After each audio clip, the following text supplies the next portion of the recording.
Hello, welcome to Frank's School. Today's going to be a lot of naming of names, but I'm going to go pretty fast, I think. This is the 25th day of the 6th year, the second video of 2. It's actually a different day, but I think they ought to probably be looked at jointly. That's why I say 1 and 2 of 2. This was Decentralist Reconnaissance, that mission that I gave myself. Or I also said it was kind of like Ariadne's string to find your way out of this what is it? The Minotaur was in the, I always forget that word. Well, anyway, a Gordian knot is what labyrinth was, what a Gordian knot's a tangle. And I'm gathering and assembling pieces. I said about that. Where I'm going to go, I'm not sure.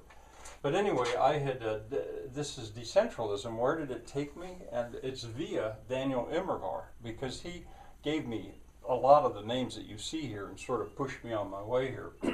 I had left off with a guy named Haber, or Haber, I don't know. Then Daniel told me, you know what, I'm going to start erasing these, I think, to make this a little more simple. Daniel told me about some other guys. Baker Brownell, he told me, had written a book, The Human Community. I believe that he works at Northwestern as well. I'm not sure. I looked into that. I looked into a lot of these, but not completely. He also told me about Ian Moore's Why the West Rules for Now. As Daniel was beginning to figure out where I'm coming from, as a good teacher, he was giving me resources and showing me where I could look. I think he's the one who also wrote The Measure of Civilization. I'm not sure. But by now, Daniel was figuring out my interest in energy as a measure of things, not just money. He also mentioned Something New Under the Sun. These are books that he thought would be of interest to me. Now, he probably doesn't appreciate what a slow reader I am.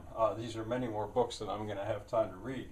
But anyway, this gradually led me either directly from Daniel or on my own. I found a book, Entropy, Environment, and Resources.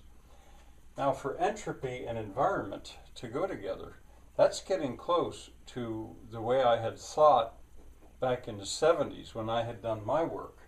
And I think every one of these, since I've got them, I'll have them now online. I can reference this and I can look. You know, I said at one point, I'm doing this for myself in a way as much as anybody else.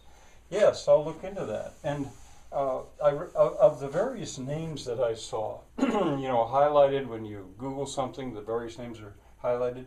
This name, Malte Michael Faber, he's German. And I'm not sure if he wrote ecological economics. I think he might have.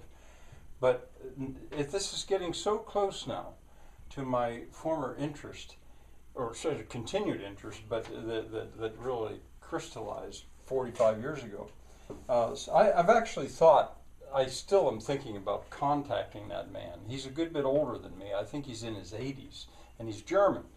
But obviously, well, I'm sure he's reads and writes and speaks English fine. So I don't know. I'll see just what I'm going to do.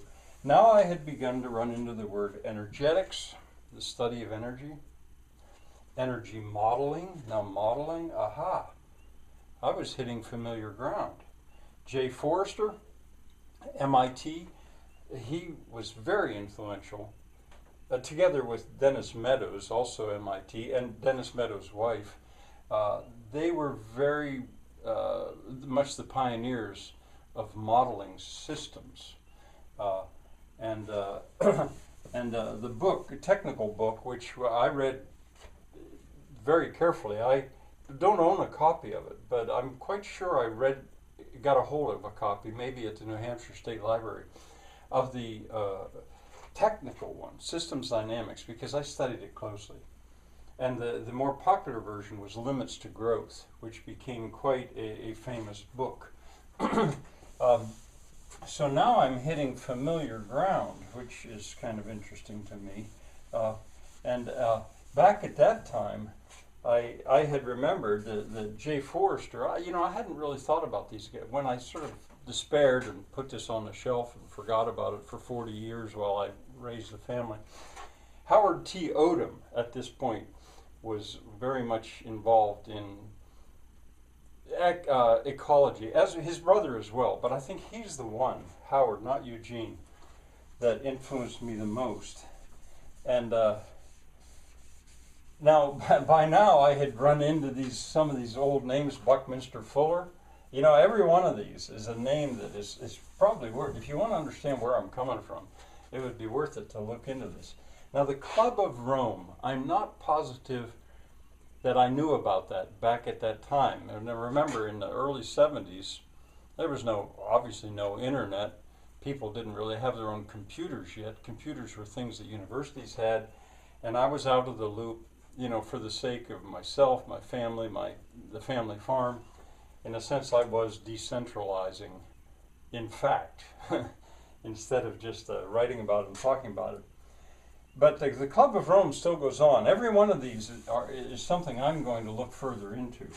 And then Bill McKibben, this was a name that Daniel gave me that he thought I would be very interested in him. I am, but, I really think my take is different enough that I may have something to offer this community, rather small community, it seems, of decentralists.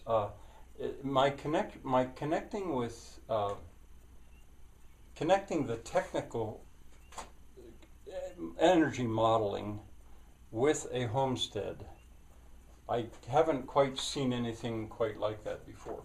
And Wedge's paradigm, I was led back to my own work. Wedge's paradigm, which is online. I explained it, and it's quite hard to understand. But I went back and looked at it. I have done it as a playlist, and put it in context and all. And so here I ended up coming back to my thinking of the 1975 Wedge's paradigm, and then finally the other night, watching television. I ran into, this fellow was on there, Jeffrey Brownson from Penn State, a meteorologist, and he was showing that his students were working on computer modeling, using computer modeling to help develop something to analyze weather and stuff.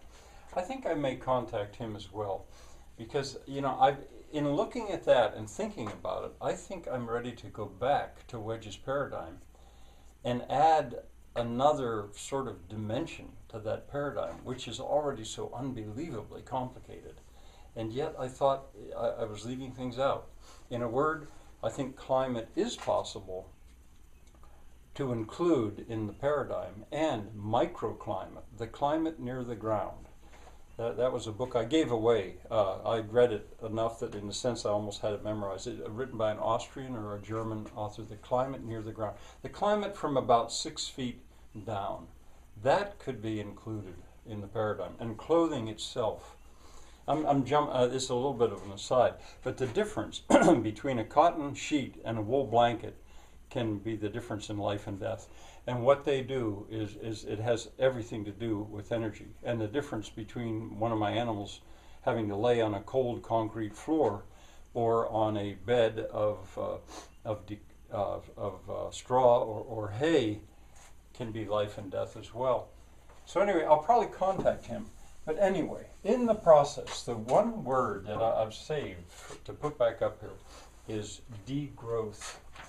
Degrowth. I think I am going to adopt that word. So this long search, I've all through the the horribleness of Trump actually getting elected, and all the raging that went on social media, Democrats versus Republicans, liberals versus conservatives and stuff. I kept on saying, I am not a liberal.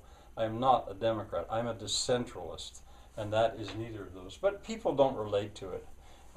But I think I will adopt that name. I am a degrowther. And even there, I saw the word degrowthist. That's too hard to say.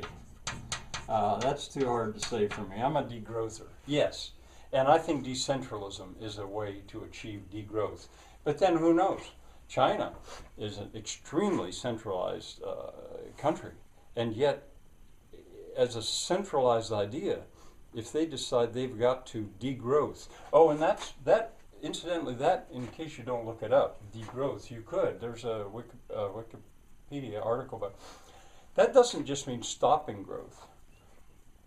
It means to grow smaller, grow less of an impact. So degrowther. Well, it's been quite a journey, and this last have been fast, but as I say, I'm leaving a record. So you, as well as I, could go back and look further into this stuff. You may hear more later. Bye for now.